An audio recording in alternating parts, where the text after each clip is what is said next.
Everyone, this is our lecture number 25. In this lecture, we discuss about the design part of T-beam or flange beam. In design part, you already know we have to find the area of reinforcement. So here we have to find the same as we have find the AST1 and AST2 and ASC in doubly reinforced case. Here we have find the AST1 and AST2 because in this T beam we have divided this beam in two parts, so that's why here we have to find the two AST1 and AST2. So this is our diagram of T beam. This is some formulas which we used for finding the AST. So these are some cases.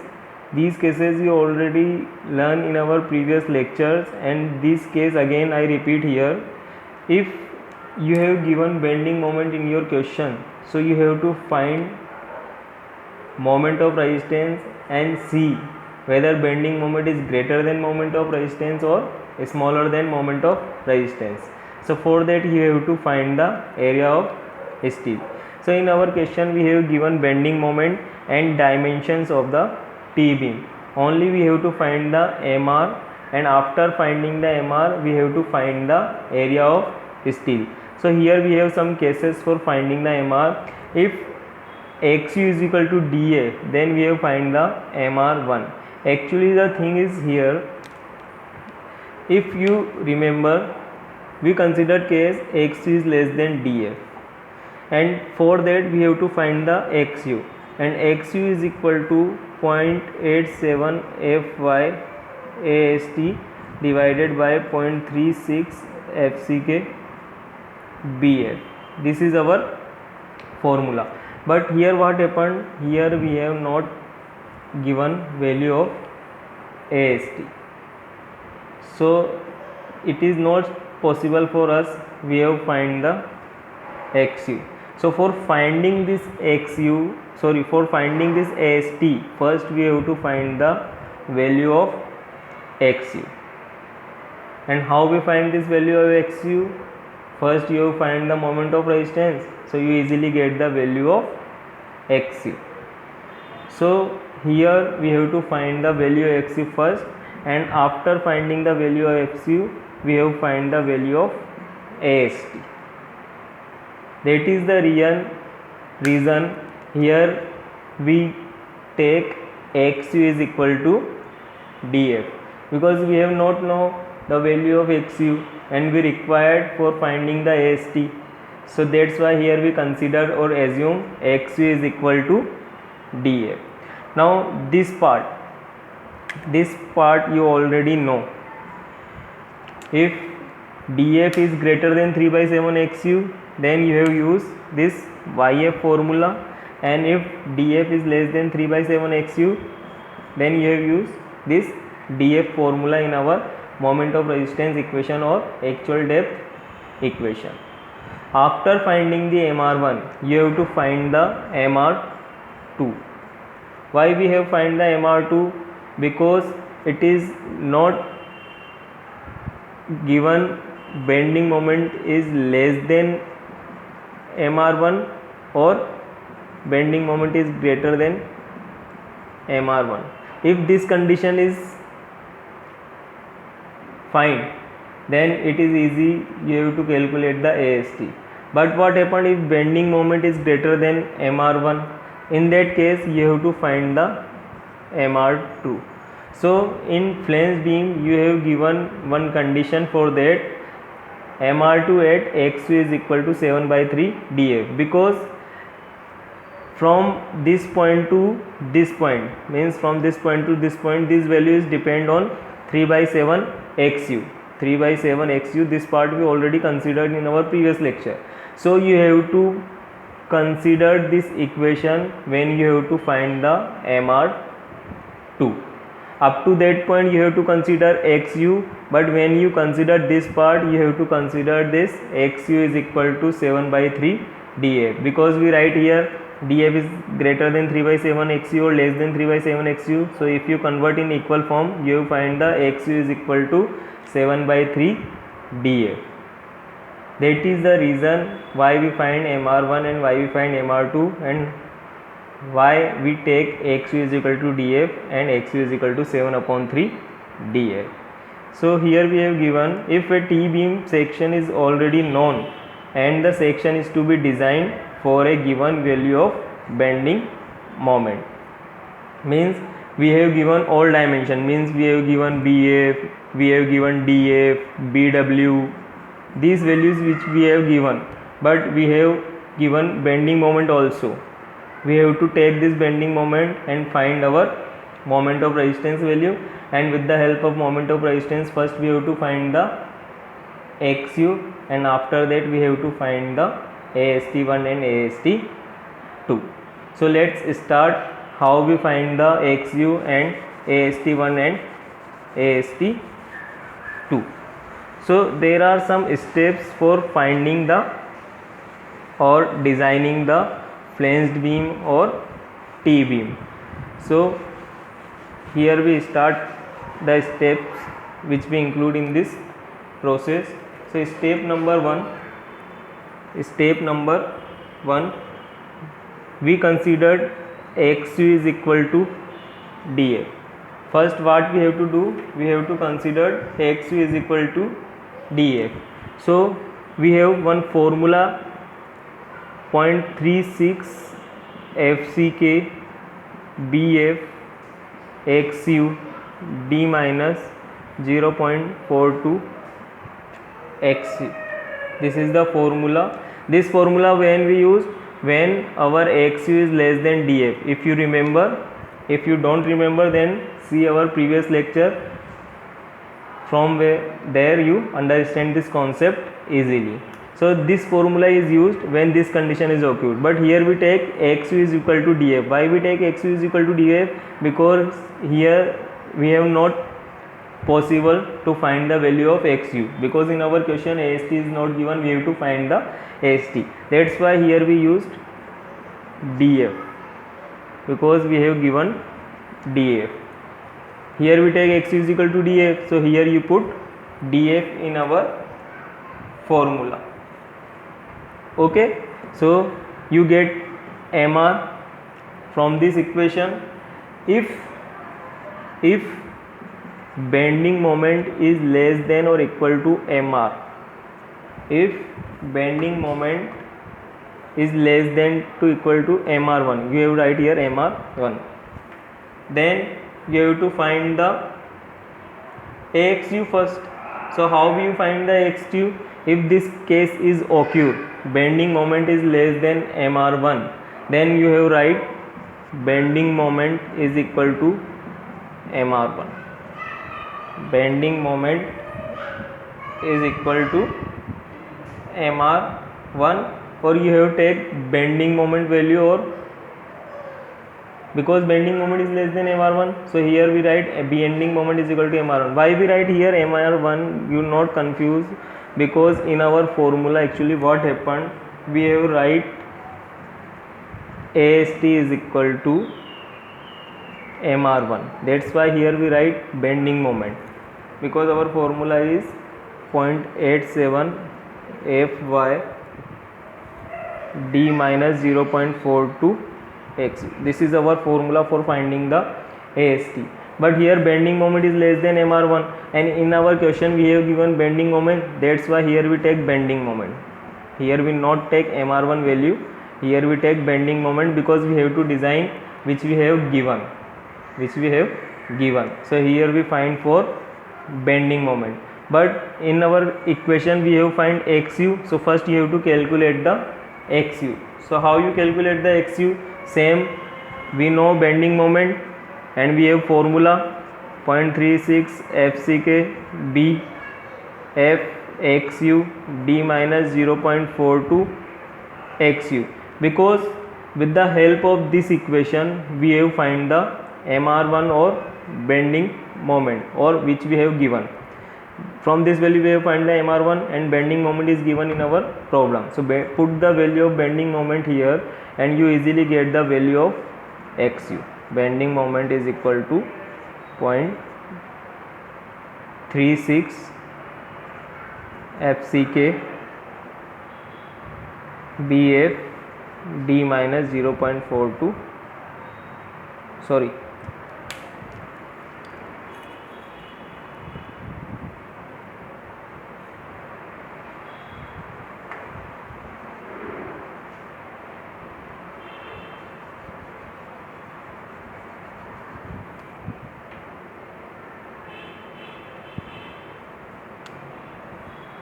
so from this equation you got the XU value.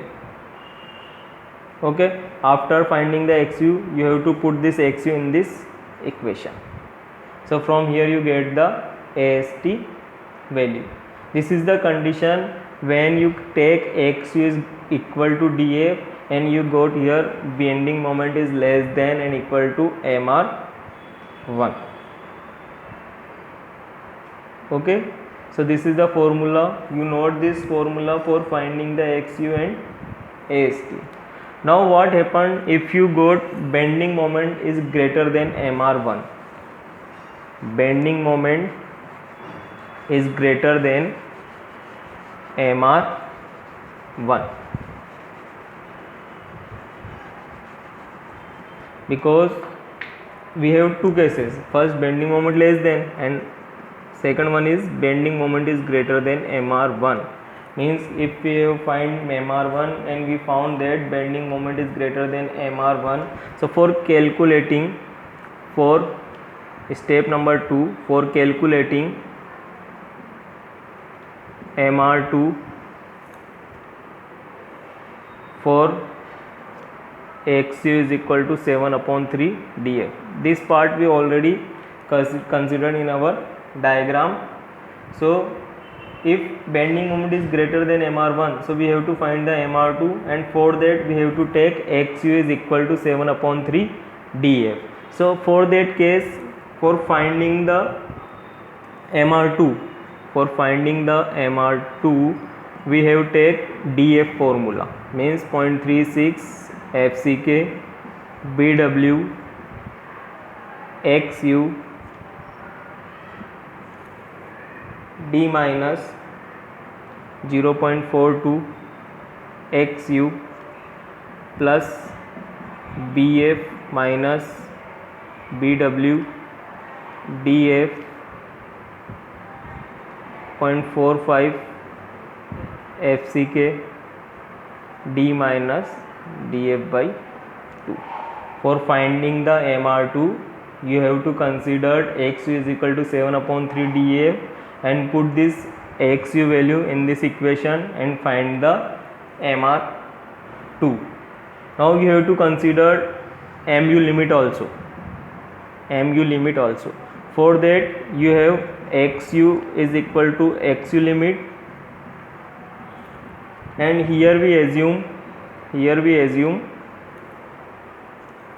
df is less than 3/7 XU limit. Only you have to change XU limit instead of XU for finding the MU limit. So same formula you have used, 0.36 FCK BW XU limit instead of XU, D minus 0.42 XU limit plus BF minus BW DF into 0.45 FCK D minus DF by 2. So this is the formula for finding the MU limit. Why we find the MU limit? Because we have to compare MR1 bending moment, MR2 and MU limit, because we have two cases. First case is YF, means when DF is less than 3/7 XU, at that case you have used the DF equation, and if df is greater than 3 by 7 xu, then you have to use the yf equation. So here in our flange beam design we have considered two steps. First is mr1 is less than bending moment and bending moment is less than mr2, means here we begin with step third. In this we considered mr1 is less than bending moment, but bending moment is less than mr2, and we have considered step number 4. In this we have considered mr2 is less than bending moment and bending moment is less than mu limit. Now understand why we use this case. We use this case because first if we have find mr1 is less than bending moment, then we have to find mr2, and with the help of mr2 we have find the ast2 and ast1. Okay, but what happened if bending moment is greater than mr1 and mr2 both? If we have find mr1, then bending moment is greater than mr1. Now we have find mr2, again we found that bending moment is greater than mr2 also. So for a construction part you have some limit is there, so beyond that limit you are not possible to go. That's why here we considered mu limit. This is the maximum value, beyond this not possible, you have to go. That's why here we find the mu limit. If you found bending moment is greater than mr2, then you have to compare this bending moment with the mu limit. That's why we have to find mu limit also. So this is required when mr2 is greater than, bending moment is greater than mr2. If bending moment is not greater than mr2, then this mu limit value is not required. That's why we have to consider this two steps. Now step number 3 and step number 4 we have used some formula in these conditions. So this formula we write now. The formulas for step number 3 and step number 4. These are step number 2 which we already done. Now we have to write formulas which we used in step number 3. I write again here. So this is our step number 3.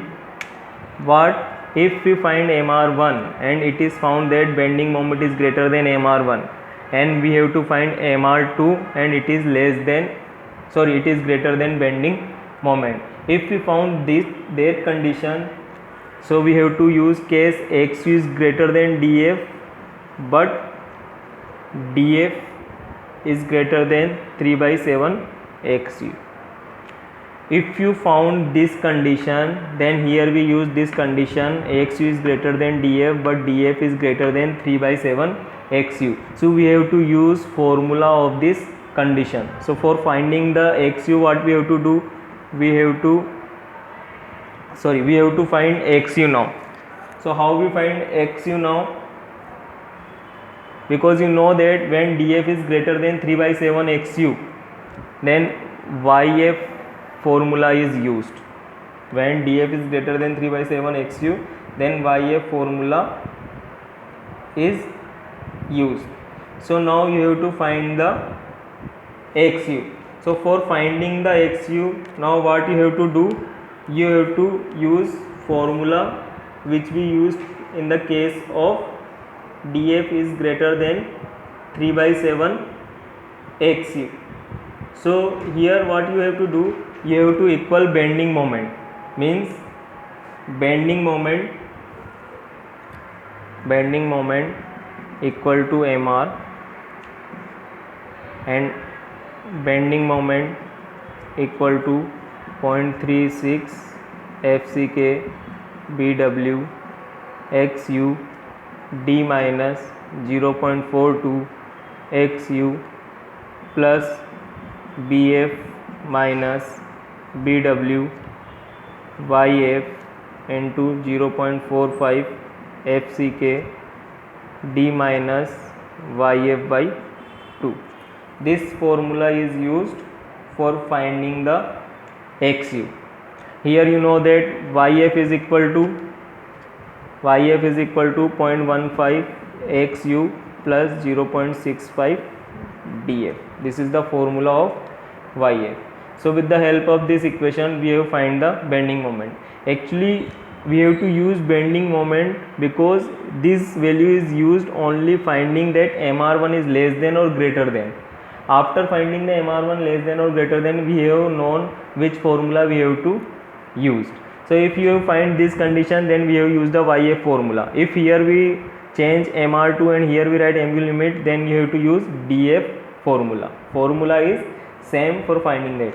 Now the main case is we have to find the area of steel. After finding the xu, we have to find the area of steel. So we know that AST1 is equal to 0.36 FCK B XU divided by 0.87 FY. Or you have write here if you want, then you have to write MR also. This is the formula for finding the value. If you want to write in another form also, then you have to write here mr1 divided by 0.87 fy d minus 0.42 xu, and ast2 is equal to bf minus bw yf into 0.45 fck divided by 0.87 fy, or mr2 is equal to 0.87 fy d minus yf by 2. These are the formulas which we used for finding the area of steel when we got mr1 is less than bending moment and bending moment is less than mr2. Now step number 4. This is step number 3. Here we change this 2 to 3. Now here we write step number 4. Step number 4 we have to do only slightly change here. Here we have step number 4. Here we write mr2. Okay, I rub this and I write again here.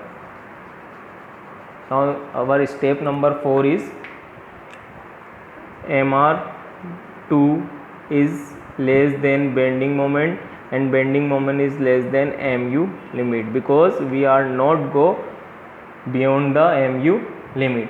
If you found this condition, then this part is changed. Now here we found the df of less than 3/7 xu and we used df instead of yf. Here we use df formula instead of yf. So we have used here df formula and you have to change this yf to df. Simply you have to change yf to df. So let's change here.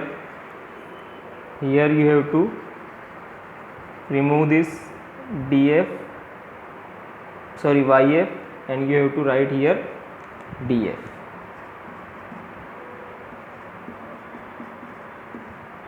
Okay, so same you have to do in AST formula. Here you have to change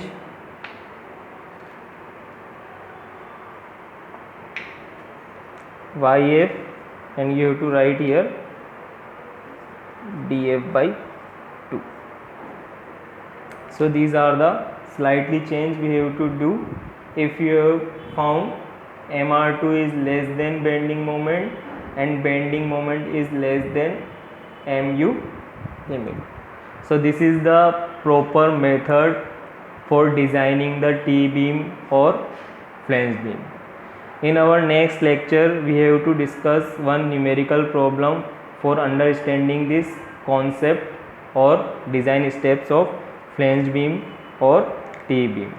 So thank you guys. If you have any query, then you have to comment in my comment box. And lecture is over now, so thank you.